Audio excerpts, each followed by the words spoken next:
7ஆம் அதிகாரம். பிரதான ஆசாரியன் அவனை நோக்கி, காரியம் இப்படியா இருக்கிறது என்று கேட்டான். அதற்கு அவன், சகோதரரே, பிதாக்களே, கேளுங்கள். நம்முடைய பிதாவாகிய ஆபிரகாம் காரானூரிலே குடியிருக்கிறதற்கு முன்னமே மெசபதோமியா நாட்டிலே இருக்கும்போது மகிமையின் தேவன் அவனுக்கு தரிசனமாகி, நீ உன் தேசத்தையும் உன் இனத்தையும் விட்டு புறப்பட்டு நான் உனக்கு காண்பிக்கும் தேசத்துக்கு வா என்றார். அப்பொழுது அவன் கல்தேய தேசத்தை விட்டு புறப்பட்டு காரானூரிலே வாசம் பண்ணினான்.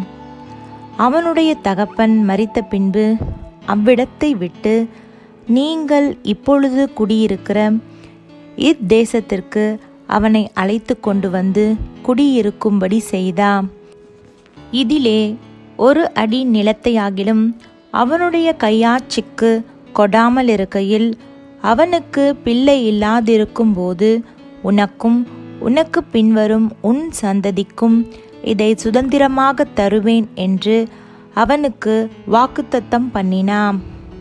அந்தபடி தேவன் அவனை நோக்கி, உன் சந்ததியார் அந்நிய தேசத்தில் சஞ்சரிப்பார்கள். அத்தேசத்தார் அவர்களை அடிமைகளாக்கி 400 வருஷம் துன்பப்படுத்துவார்கள். அவர்களை அடிமைப்படுத்தும் ஜனத்தையோ நான் ஆக்கினைக்கு உட்படுத்துவேன். அதற்கு பின்பு அவர்கள் புறப்பட்டு வந்து இவ்விடத்திலே எனக்கு ஆராதனை செய்வார்கள் என்றார். மேலும் விருத்த சேதன உடன்படிக்கையையும் அவனுக்கு ஏற்படுத்தினான். அந்தபடியே அவன் ஈசாக்கை பெற்றபோது 8ஆம் நாளிலே அவனை விருத்த சேதனம் பண்ணினான். ஈசாக்கு யாக்கோப்பையும் யாக்கோப்பு 12 கோத்திர பிதாக்களையும் பெற்றார்கள். அந்த கோத்திர பிதாக்கள் பொறாமை கொண்டு யோசேப்பை எகிப்துக்கு கொண்டு போகும்படியாக விற்று போட்டார்கள். தேவனோ அவனுடனே கூட இருந்து எல்லா உபத்திரவங்களினின்றும் அவனை விடுவித்து எகிப்தின் ராஜாவாகிய பார்வோன் சமூகத்திலே அவனுக்கு கிருபையையும் ஞானத்தையும் அருளினார். அந்த ராஜா அவனை எகிப்து தேசத்துக்கும் தன் வீடு அனைத்திற்கும் அதிகாரியாக ஏற்படுத்தினான். பின்பு எகிப்து கானான் என்னும் தேசங்களிலெங்கும் பஞ்சமும் மிகுந்த வருத்தமும் உண்டாகி நம்முடைய பிதாக்களுக்கு ஆகாரம் கிடையாமற் போயிற்று. அப்பொழுது எகிப்திலே தானியம் உண்டென்று யாக்கோப்பு கேள்விப்பட்டு நம்முடைய பிதாக்களை 1ஆம் தரம் அனுப்பினான். 2ஆம் தரம் யோசேப்பு தன்னுடைய சகோதரருக்கு தன்னை தெரியப்படுத்தினான். யோசேப்புடைய வம்சமும் பார்வோனுக்கு தெரிய வந்தது. பின்பு யோசேப்பு தன்னுடைய தகப்பன் யாக்கோப்பும் தன்னுடைய இனத்தார் யாவருமாகிய 75 பேரை அழைக்க அனுப்பினான். அந்தபடி யாக்கோப்பு எகிப்துக்கு போனான். அவனும் நம்முடைய பிதாக்களும் மரித்து அங்கே இருந்து சீகேமுக்கு கொண்டு வரப்பட்டு ஆபிரகாம் சீகேமின் தகப்பனாகிய எமோருடைய சந்ததியாரிடத்தில் ரொக்க கிரயத்துக்கு வாங்கியிருந்த கல்லறையில் வைக்கப்பட்டார்கள். ஆபிரகாமுக்கு தேவன் ஆணையிட்டு அருளின வாக்குத்தத்தம் நிறைவேறும் காலம் சமீபித்த போது யோசேப்பை அறியாத வேறொரு ராஜா தோன்றின காலமளவும் ஜனங்கள் எகிப்திலே பழுகி பெருகினார்கள். அவன் நம்முடைய ஜனங்களை வஞ்சனையாய் நடப்பித்து நம்முடைய பிதாக்களின் குழந்தைகள் உயிரோடிராதபடிக்கு அவர்கள் அவைகளை வெளியே போட்டு விடும்படி செய்து அவர்களை உபத்திரவப்படுத்தினான். அக்காலத்திலே மோசே பிறந்து திவ்ய சௌந்தரியம் உள்ளவனாயிருந்து 3 மாதமளவும் தன் தகப்பன் வீட்டிலே வளர்க்கப்பட்டான்.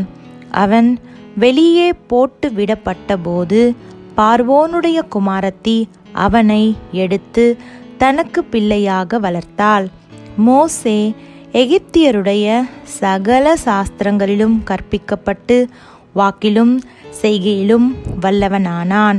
அவனுக்கு 40 வயதான போது இஸ்ரவேல் புத்திரராகிய தன்னுடைய சகோதரரை கண்டு சந்திக்கும்படி அவனுடைய இருதயத்தில் எண்ணம் உண்டாயிற்று.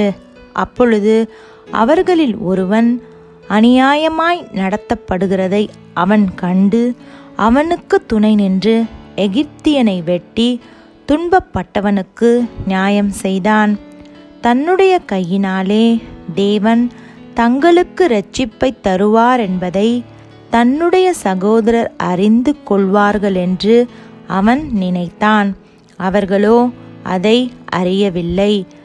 மறுநாளிலே சண்டை பண்ணி கொண்டிருக்கிற 2 பேருக்கு அவன் எதிர்ப்பட்டு, மனுஷரே, நீங்கள் சகோதரராயிருக்கிறீர்கள், ஒருவருக்கொருவர் அநியாயம் செய்கிறதென்ன என்று அவர்களை சமாதானப்படுத்தும்படி பேசினான்.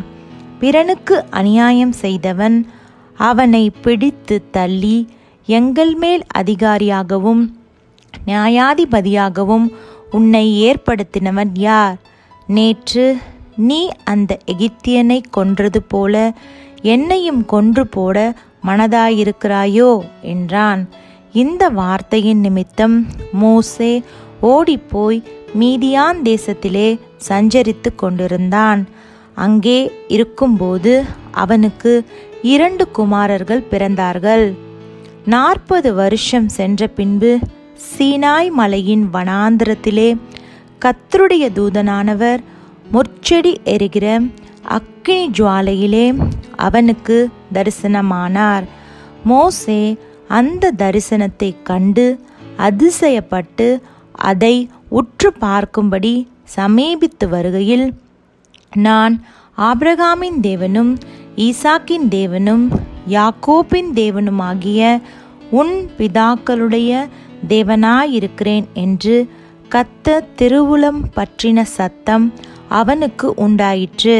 அப்பொழுது மோசே நடுக்கமடைந்து உற்று பார்க்க துணியாமல் இருந்தான். பின்னும் கர்த்தர் அவனை நோக்கி, உன் பாதங்களில் இருக்கிற பாதரட்சைகளை கலற்றி போடு, நீ நிற்கிற இடம் பரிசுத்த பூமியாய் இருக்கிறது. எகிப்தில் இருக்கிற என் ஜனத்தின் உபத்திரவத்தை நான் பார்க்கவே பார்த்து அவர்கள் பெருமூச்சை கேட்டு அவர்களை விடுவிக்கும்படி இறங்கினேன். ஆகையால் நீ வா, நான் உன்னை எகிப்துக்கு அனுப்புவேன் என்றார். உன்னை அதிகாரியாகவும் நியாயாதிபதியாகவும் ஏற்படுத்தினவன் யார் என்று சொல்லி அவர்கள் மறுதலித்திருந்த இந்த மோசேயைத்தானே தேவன் முட்செடியில் அவனுக்கு தரிசனமான தூதனாலே தலைவனாகவும் மீட்பனாகவும் அனுப்பினான். இவனே அவர்களை அங்கே இருந்து அழைத்து கொண்டு வந்து எகிப்து தேசத்திலேயும் சிவந்த சமுத்திரத்திலேயும் 40 வருஷ காலமாய் வனாந்திரத்திலேயும் அற்புதங்களையும் அடையாளங்களையும் செய்தான். இஸ்ரவேல் புத்திரரை நோக்கி, உங்கள் தேவனாகிய கர்த்தர் உங்கள் சகோதரரில் இருந்து என்னைப் போல ஒரு தீர்க்கதரிசியை உங்களுக்காக எழும்ப பண்ணுவாம், அவருக்கு செவி கொடுப்பீர்களாக என்று சொன்னவன் இந்த மோசேயே. சீனாய் மலையில் தன்னுடனே பேசின தூதனோடும் நம்முடைய பிதாக்களோடும் கூட வனாந்திரத்திலே சபைக்குள்ளிருந்தவனும் நமக்கு கொடுக்கும்படி ஜீவ வாக்கியங்களை பெற்றவனும் இவனே. இவனுக்கு நம்முடைய பிதாக்கள் கீழ்ப்படிய மனதாயிராமல் இவனை தள்ளிவிட்டு தங்கள் இருதயங்களில் எகிப்துக்கு திருப்பி ஆரோனை நோக்கி, எகிப்து தேசத்திலிருந்து எங்களை அழைத்து கொண்டு வந்த அந்த மோசேக்கு என்ன சம்பவித்ததோ அறியோம். ஆதலால் எங்களுக்கு முன் செல்லும் தெய்வங்களை எங்களுக்கு உண்டு பண்ணும் என்று சொல்லி அந்நாட்களில் ஒரு கன்றுக்குட்டியை உண்டு பண்ணி அந்த விக்கிரகத்துக்கு பலியிட்டு தங்கள் கையின் கிரியைகளில் களி கூர்ந்தார்கள். அப்பொழுது தேவன் அவர்களை விட்டு விலகி வான சேனைக்கு ஆராதனை செய்ய அவர்களை ஒப்பு கொடுத்தார். அதை குறித்து இஸ்ரவேல் வம்சத்தாரே, நீங்கள் வனாந்தரத்தில் இருந்த 40 வருஷம் வரையில் காணிக்கைகளையும் பலிகளையும் எனக்கு செலுத்தினீர்களோ என்றும், பணிந்து கொள்ளும்படி நீங்கள் உண்டாக்கின சொரூபங்களாகிய மோலேகனுடைய கூடாரத்தையும் உங்கள் தேவனாகிய ரெம்பான் என்னும் நட்சத்திர சொரூபத்தையும் சுமந்தீர்களே. ஆகையால் உங்களை பாபிலோனுக்கு அப்புறத்திலே குடிபோக பண்ணுவேன் என்றும் தீர்க்கதரிசிகளின் புஸ்தகத்தில் எழுதி இருக்கிறதே. மேலும் நீ பார்த்த மாதிரியின்படியே சாட்சியின் கூடாரத்தை உண்டு பண்ணுவாயாக என்று மோசேயுடனே பேசினவர் கட்டளையிட்ட பிரகாரமாக அந்த கூடாரம் வனாந்தரத்திலே நம்முடைய பிதாக்களோடு இருந்தது. மேலும் யோசுவாவுடனே கூட நம்முடைய பிதாக்கள் அதை பெற்றுக்கொண்டு தேவன் அவர்களுக்கு முன்பாக துரத்திவிட்ட புற ஜாதிகளுடைய தேசத்தை அவர்கள் கட்டி கொள்ளுகையில் அதை அந்த தேசத்தில் கொண்டு வந்து தாவீதின் நாள் வரைக்கும் வைத்திருந்தார்கள். இவன் தேவனிடத்தில் தயவு பெற்றபடியினால் யாக்கோபின் தேவனுக்கு ஒரு வாசஸ்தலத்தை தான் கட்ட வேண்டுமென்று விண்ணப்பம் பண்ணினான். சாலமோனோ அவருக்கு ஆலயத்தை கட்டினான். ஆகிலும் உன்னதமானவர் கைகளினால் செய்யப்பட்ட ஆலயங்களில் வாசமாயிரா. வானம் எனக்கு சிங்காசனமும் பூமி எனக்கு பாதப்படியுமாய் இருக்கிறது. எனக்காக நீங்கள் எப்படிப்பட்ட வீட்டை கட்டுவீர்கள்? நான் தங்கியிருக்கத்தக்க ஸ்தலம் எது? இவைகள் எல்லாவற்றையும் என்னுடைய கரம் உண்டாக்கவில்லையா என்று கர்த்தர் உரைக்கிறார் என்று தீர்க்கதரிசி சொல்லியிருக்கிறானே. வணங்கா கழுத்துள்ளவர்களே, இருதயத்திலும் செவிகளிலும் விருத்த சேதனம் பெறாதவர்களே, உங்கள் பிதாக்களைப் போல நீங்களும் பரிசுத்த ஆவிக்கு எப்பொழுதும் எதிர்த்து நிற்கிறீர்கள். தீர்க்கதரிசிகளில் யாரை உங்கள் பிதாக்கள் துன்பப்படுத்தாமல் இருந்தார்கள்? நீதிபரருடைய வருகையை முன்னறிவித்தவர்களையும் அவர்கள் கொலை செய்தார்கள்.